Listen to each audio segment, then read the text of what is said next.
fighters will be surrounding the plane in about 7 minutes. Oh, I heard they threw you out of the press conference. They tried, but Caroline stopped them. Caroline saved you. You're lucky. You're lucky. You were a little out of control. How's the trip going so far? Well, I was It's going asking you very about well. your meeting with the Syrian I think president. it's going well. Great relationships. And now we're meeting with a group that's fantastic. The Emir is a great guy. I know him all very well. How are you? Good. Thank you. You're going to be surrounded by 8 fighters, in about 7 minutes. Then you say, do we need them? And when they say yes, that doesn't make me feel good, right? What's the threat? Did they tell you what the threat is? No, let's assume there's no threat. We have to assume that. How did you find the Syrian president? Great. I think very good. Young, attractive guy, tough guy. Strong pass. Very strong pass fighter. Does that worry you But at all? he's got a real shot at pulling it together. I spoke with President Erdogan, who I'm very friendly with him. He feels he's got a shot at doing a good job. It's a torn up country. Do you think Syria will join the Abraham Accords? Yeah, but I think they have to get themselves straightened out. I told him, I hope you're going to join when it's straightened out. He said yes. But they have a lot of work to do.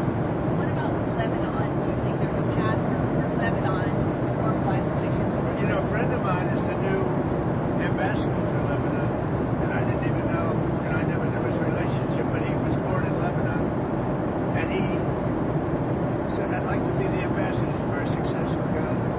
And I said, that's very dangerous. He said, I don't care. I love my country, and it's worth it to do. I'll go and interview him sometime, Michel. He's a great guy, but I think he's approved or almost approved. But, there's a danger there for a very successful man to go and do that. I said, you sure you know what you're doing? It's like Doug taking pictures, right? So you got some good shots, I guess. That's a beautiful scene. The last scene at the airport I thought was beautiful. They rode out together. They generally don't do that. They don't generally meet presidents. There have been some reports of the Syrian president wanting a Trump Tower in Damascus. Did that come up at all? No, that I haven't heard. We'll have to wait a little while. Everything's calm down a little while with the country. I think he's got the potential. He's a real leader. And, he led a charge, and he's pretty amazing. But did you see him? Did you get to see him? He was there. He was with us at the event. Did the PGA Tour or Live Golf come up at all in your conversations with the Crown Prince? No. You mean the Live? Yeah. No, we didn't discuss it. What about that the Saudi intelligence agent? The 9/11 families want the Saudi intelligence agent to be extradited to the United States to face charges for 9/11. Did that come up in conversation? No, it didn't. But I know all about it, but it didn't come up. On Israel, you're not going to Israel. Does this trip sideline Israel at all? No, not at all. No, this is good for Israel. Having a relationship like I have with these countries, Middle Eastern countries, essentially all of them, I think it's very good for Israel. Can I ask you again on Israel? On the hostage deal, did any of your people speak with Israel about the release of the American hostage? I'm sorry, on the sanctions lifting of Syria. He done. Well, let me ask on Edom first. What credit does Israel deserve, if any, for that release of the hostage? Well, they've been fighting a long time. They're warring. And I think they deserve a lot of credit. I think my people deserve a lot of credit, maybe the most credit. He wouldn't be there. If it weren't for us, he wouldn't be living right now. Probably none of the hostages would be living right now. And we probably have 20 that are living. That we'll be getting out step by step. We've gotten a lot of them out. And last time, a couple of weeks ago, 10 people walked into my office, the Oval Office, and they said they had a 59 on their shirt, in the front. And I said, what does that represent? The number of hostages. I said, wow, that's a lot. They said, well, 24 are living, and now it's 20. The number is 20 are living. 4 have died, and the young people don't die. Young people are killed, they don't die.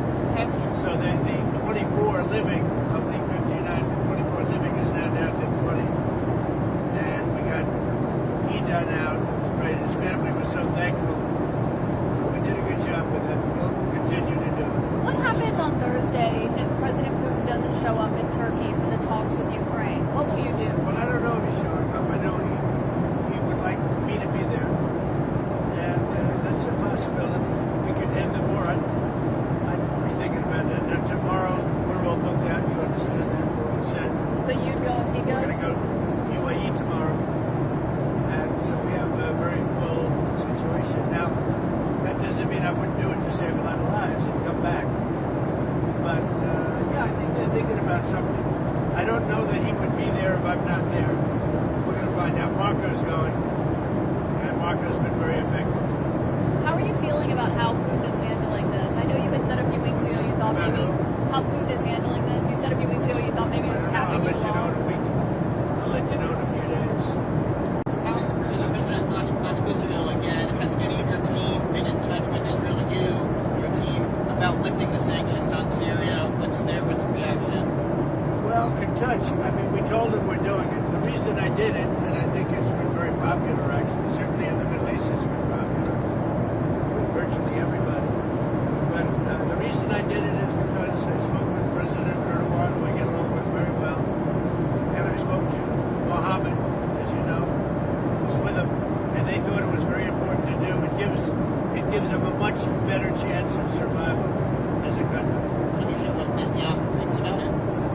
I think what's happened is Turkey feels we should do in other countries. So if you looked at my speech last night, which I assume most of you were at, I think the biggest applause was when I said that we're lifting these sanctions on Syria. And that's because they want to give Syria a chance to live and to be great, etc.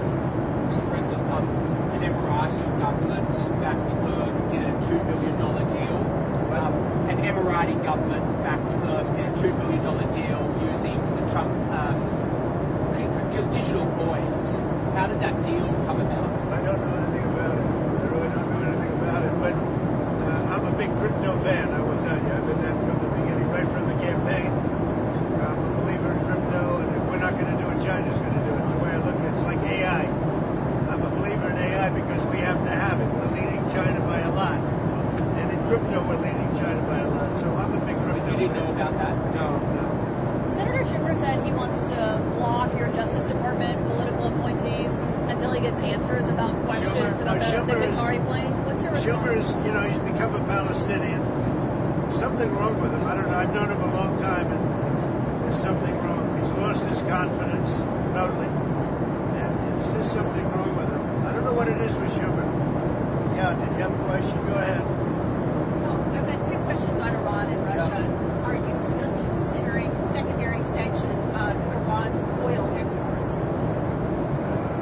Let's see what happens over the next week. I don't really want to answer it because I want to see what happens over the next week. Go ahead. Okay, and then on Iran and Russia, are you considering sanctions on Russia for supporting Iran and for the continued war in Ukraine? Well, again, I don't want to talk about it, but I'm always considering the secondary sanctions. I had the secondary sanctions on Iran and drove them into bankruptcy, and there would have been no October 7th. There would have been no money for Hamas or Hezbollah or anybody else. So I'm always, and as you know, I put secondary sanctions on Iran again. And hopefully they're going to make the right decision because something's going to happen one way or the other. Very simple. It's going to happen one way or the other. They can't be friendly. We'll do it very unfriendly, and that won't be pleasant. Thank you very much. On the Qatari